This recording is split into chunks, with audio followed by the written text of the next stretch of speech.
ایران کے بادشاہ نے اپنے بیٹے کو پڑھانے کے لیے ایک استاد صاحب کا بندوبست کیا۔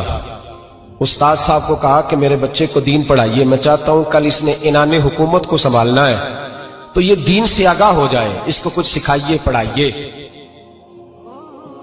بہت نیک بزرگ بڑے درویش عالم پڑھانے لگے، اسباق مکمل ہو گئے، دین کے اسباق قرآن مجید پڑھایا، احادیث طیبہ کا درس دیا، اصول فقہ سے روشناس کرایا۔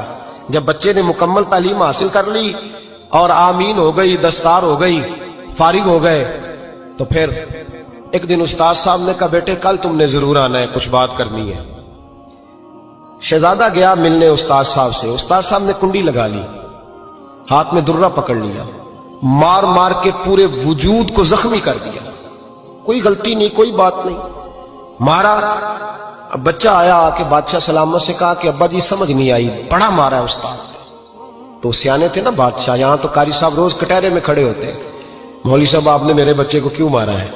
آپ 8,000 کے مولوی ہیں، میرا کئی کروڑ کا بچہ ہے، سویرے بدل لیں گے، خبردار آپ نے بچے کو ہاتھ لگایا، اپنی حیثیت میں رہے معاذ اللہ۔ جو قومیں استادوں کو کٹہروں میں کھڑا کرتی ہیں وہ ترقی نہیں کر پاتی، جو استادوں کو کٹہروں میں روز کھڑا کرتے ہیں۔ کہا ابا جی بڑا مارا ہے، تو والد بڑے سمجھدار تھے، کہنے لگے بیٹا استاد باپ ہوتا ہے، وہ زیادتی نہیں کرتا، کوئی بات ہوگی میں تیرے استاد کو کٹہرے میں نہیں بلاؤں گا۔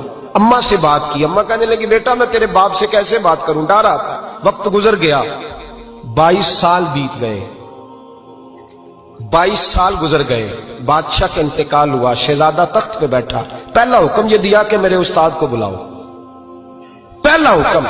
استاد جی بوڑھے ہو گئے تھے، چھڑی کے اوپر ٹیک لگا کے آئے اور بھویں سفید ہو کے جھک گئی تھیں، یوں آنکھ کھول کے بڑی مشکل سے دیکھا، کہنے لگے شہزادے حکم ہو۔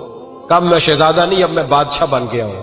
استاد جی 22 سال بیت گئے، آپ نے مارا تھا، پر وہ درد چونکہ زیادتی کی تھی، میرا قصور کوئی نہیں تھا، تو نہ میری روح سے درد گیا ہے نہ میرے جسم سے گیا ہے، میں بے اختیار تھا، پوچھ نہیں سکتا تھا، آج با اختیار ہوا ہوں۔ سب سے پہلے پہلا حکم آپ کو دیا، بلایا ہے، بتائے کیوں مارا تھا، کیوں مجھے مارا تھا، میری زیادتی بتائے۔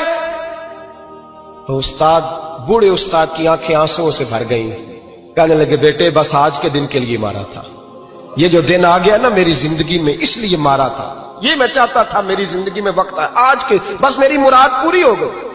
کہا صاحب کس لیے، مجھے بھی سمجھائے۔ آپ فرمانے لگے کتنی دیر ہو گئی تجھے مار کھائے ہوئے، کتنا زمانہ بیت گیا؟ کہنے لگا 22 سال۔ فرمایا زخم بھولے تو نہیں، درد ختم تو نہیں ہوئی، تمہیں بات ایک منٹ کے لیے بھی تمہارے حافظے سے محو تو نہیں ہوئی؟ کہا استاد جی روز رات کو یاد آتی، روز خیال آتا تھا۔ استاد کہنے لگے بھائی تو بے اختیار تھا، پوچھ نہیں سکا، 22 سال تجھے یاد رہا، مجھے پتا تھا تو ایک دن حکمران بنے گا، میں نے تجھے اس لیے مارا تھا کہ بیٹے یاد رکھنا کسی پہ ظلم نہ کرنا، اگر تجھے 22 سال تک یاد رہا ہے تو جس پر تو ظلم کرے گا اسے بھی قیامت تک یاد رہے گا، اور یہ یاد رکھنا تو آج با اختیار ہوا تو تو نے مجھے بلا لیا ہے، قیامت کے دن غریب با اختیار ہو جائیں گے، مظلوم با اختیار ہو جائیں گے، وہ با اختیار ہوں گے للہ الواحد القہار، رب کریم کی بارگاہ کے اندر ان کا اختیار ہوگا، اکیلے اللہ کی حکمرانی ہوگی۔ پھر وہ بلائیں گے بڑے بڑے کج کلا، دنیا میں جن کی پگڑیاں اونچی تھیں وہ سر جھکائے کھڑے ہوں گے، دنیا میں جو ڈکٹیٹر بنتے تھے ان کی پشتیں لال ہوں گی، ان کو غدار لکھا جائے گا، قیامت تک نہیں بھولے گا۔ ظلم کرنا تو سوچ سمجھ کے کرنا، اتنا کرنا جتنا تم سہ سکتے ہو، اتنی زیادتی کرنا جتنی قیامت میں تم برداشت کر سکتے ہو۔ میرے نبی کریم صلی اللہ علیہ وسلم نے فرمایا ظلم سے بچو، یہ قیامت کے اندھیروں میں سے ایک اندھیرا ہوگا، زندگی میں زیادتی نہ کریں، اگر تھوڑی دیر کے لیے کوئی چیز برداشت کر جائیں گے تو وہ فائدہ دے جائے گی، کچھ دیر کے لیے اگر سہ جائیں گے تو نفع مل جائے گا، سہنے کی کوشش کریں۔